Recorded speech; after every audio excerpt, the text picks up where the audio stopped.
श्री कृष्ण गोविंद हरे मुरारे, हे नाथ नारायण वासुदेवो।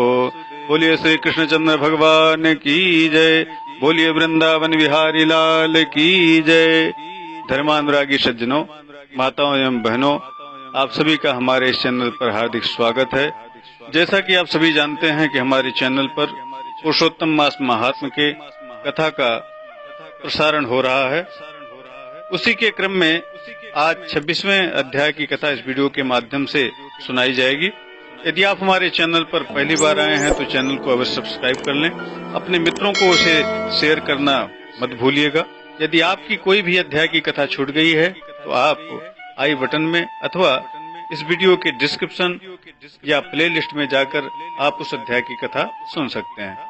पुरुषोत्तम मास महात्म की कथा के श्रवण से धन धान्य पुत्र पौत्र इस लोक के समस्त ऐश्वर्य सब कुछ प्राप्त होता है और अंत में गोलोक प्राप्त होता है।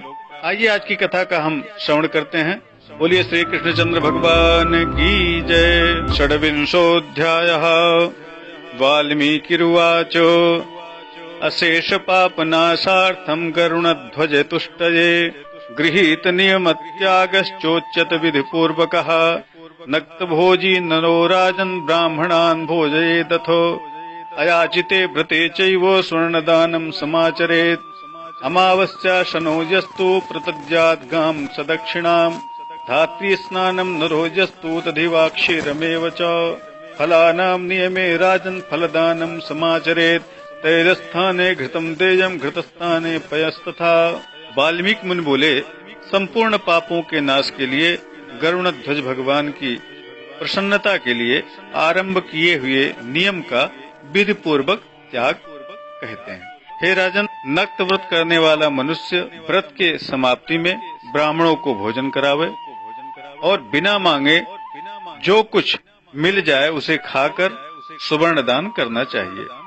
अमावस्या में भोजन का नियम पालन करने वाला दक्षिणा के साथ गोदान दे। इस व्रत में जो कुछ भी उसने छोड़ा है उसके अनुसार दान की विधि बतलाते हैं। यदि पुरुषोत्तम मास भर वह आंवले के जल से स्नान करता रहा तो वह दही और दूध का दान करे। हे राजन, यदि फल पर उसने पूरा पुरुषोत्तम मास बिताया है तो वह फलों का दान करे। तैल इत्यादि का नियम किया है अर्थात तेल को छोड़ा है तो समाप्ति पर घृत का दान करे और घृत को उसने छोड़ा है तो दूध का दान करे। हे राजन, धान्यों के नियम में गेहूं और साली चावल का दान करे। हे राजन, यदि पृथ्वी में शयन का नियम किया है तो भरे हुए गद्दे चांदनी के सहित अपने सुख को देने वाली तकिया आदि रखकर शैया का दान करना चाहिए। जो पूरे पुरुषोत्तम मास भर पत्तल में भोजन किया वह ब्राह्मणों को सुंदर भोजन करावे। घृत और चीनी का दान करे। जिसने मौन व्रत किया है वह सुवर्ण के साथ घंटा और तिल का दान करे। सपत्नीक ब्राह्मण को घृत युक्त पदार्थ से भोजन करावे। हे राजन, नख तथा केशों को धारण करने वाला बुद्धिमान दर्पण का दान करे। यदि पूरे महीने भर जूते का त्याग किया है तो जूते का दान करे। यदि पूरे महीने आपने नमक नहीं खाया है तो अनेक प्रकार के रसों का दान करे। यदि पूरे पुरुषोत्तम मास भर दीपक का त्याग किया है तो पात्र सहित दीपक का दान करे। जो मनुष्य अधिक मास में भक्ति से नियमों का पालन करता है वह सर्वदा वैकुंठ में निवास करता है। तांबे के पात्र में घृत और सुवर्ण की बत्ती रखकर दीपक का दान करना चाहिए। व्रत की पूर्णता के लिए फल पात्र का दान करना चाहिए।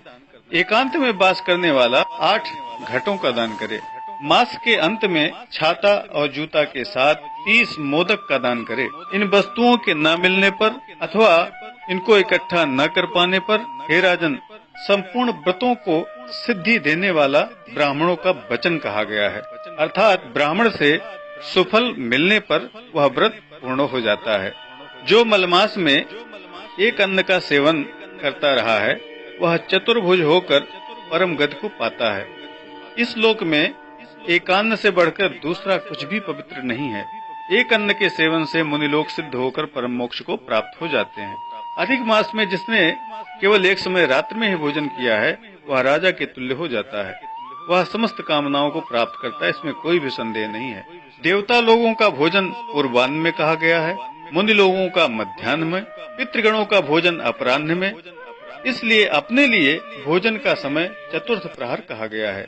हे नराधिप, जो सब बेला को अतिक्रमण कर चतुर्थ प्रहर में भोजन करता है, उसके ब्रह्म हत्यादि पाप नष्ट हो जाते हैं। हे महीपाल, रात्रि में भोजन करने वाला समस्त पुण्यों से अधिक पुण्य का फल प्राप्त करता है। भगवान के प्रिय पुरुषोत्तम मास में उड़द का त्याग करे। उड़द छोड़ने वाला समस्त पापों से मुक्त होकर विष्णुलोक को जाता है। हे राजन, जो ब्राह्मण यंत्र इत्यादि में तेल पेरता है, वह ब्राह्मण तिल की संख्या के अनुसार उतने वर्ष पर्यंत रौरव नरक में वास करता है। उसके बाद चांडाल योनि में चला जाता है, फिर कुष्ठ रोग से पीड़ित होता है।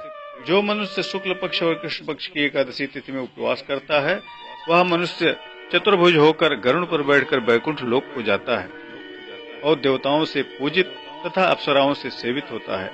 एकादशी व्रत करने वाला दशमी और द्वादशी के दिन एक बार भोजन करे।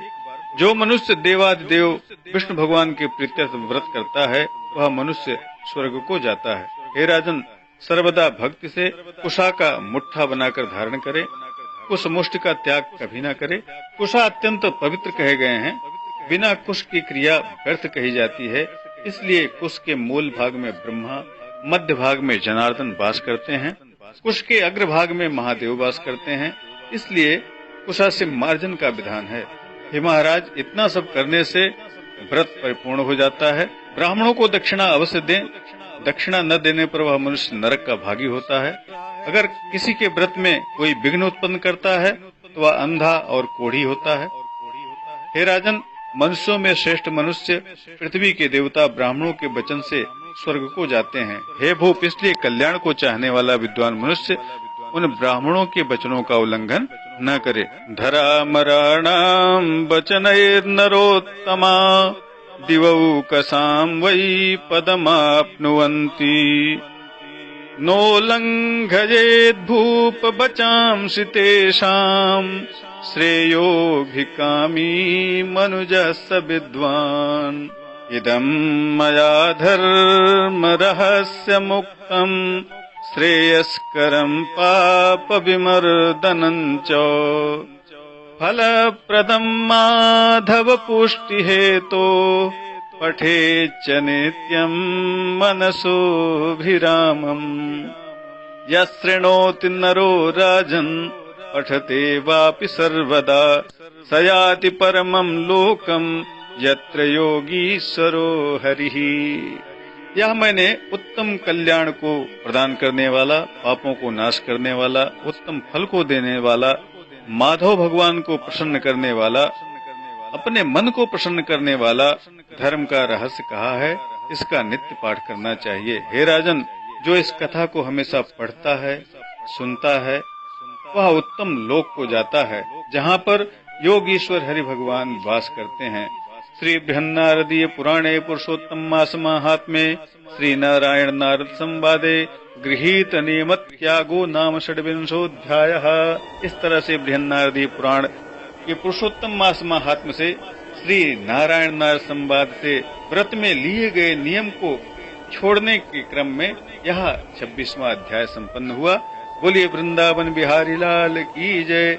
बोलिए श्री कृष्णचंद्र की जय। मित्रों, आज आपने जाना कि आपने जो महीने भर व्रत किया है, उसमें जिस भी वस्तु को छोड़ा है, जिसका त्याग किया है, उसके अनुसार आपको दान की विधि बताई गई। इसी के साथ आज अपनी वाणी को विराम देता हूँ। नमस्कार। जय विश्वनाथ। ओम नमो भगवते वासुदेवाय।